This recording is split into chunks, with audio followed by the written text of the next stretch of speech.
Congress party हमेशा से किसानों और मजदूरों के हित में काम करती है। कांग्रेस की यूपीए सरकार ने किसानों का हजारों करोड़ों का लोन माफ किया, उनके लिए कई योजनाएं लाई। अब जब से केंद्र में मोदी सरकार आई है, किसानों के लिए हर दिन परेशानी से भरा है। किसान मोदी सरकार से एमएसपी की मांग कर रहे हैं और मोदी सरकार उन पर आंसू गैस के गोले दाग रही है।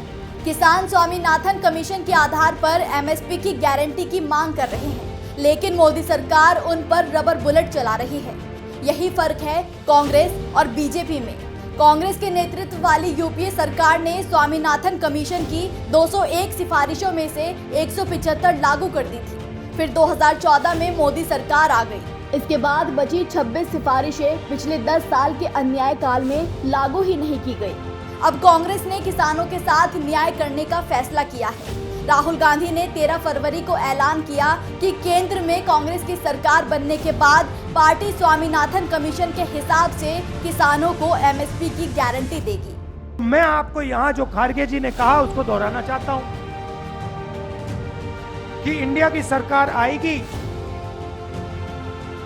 तो हम एमएसपी की गारंटी हिंदुस्तान के किसानों को देंगे। जो स्वामीनाथन रिपोर्ट में लिखा है वो हम पूरा करके आपको दे देंगे। कांग्रेस अपने किसानों की भलाई के लिए एमएसपी की गारंटी देगी, ना कि भाजपा की तरह आंसू गैस के गोले या लाठियां मारेगी। सत्ता में आने के बाद कांग्रेस 15 करोड़ किसान परिवारों की समृद्धि सुनिश्चित कर उनकी जिंदगी बदल देगी। ये न्याय के पथ पर कांग्रेस की पहली गारंटी है। किसानों के लिए एमएसपी यानी न्यूनतम समर्थन मूल्य वाली गारंटी को कांग्रेस कानूनी जामा पहनाएगी।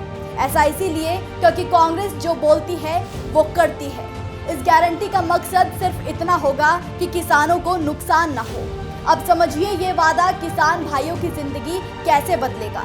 न्यूनतम समर्थन मूल्य यानी एमएसपी उत्पादन की वेटेड औसत लागत से 50% से ज्यादा रखा जाएगा, ताकि छोटे किसानों को फसल का उचित मुआवजा मिल सके।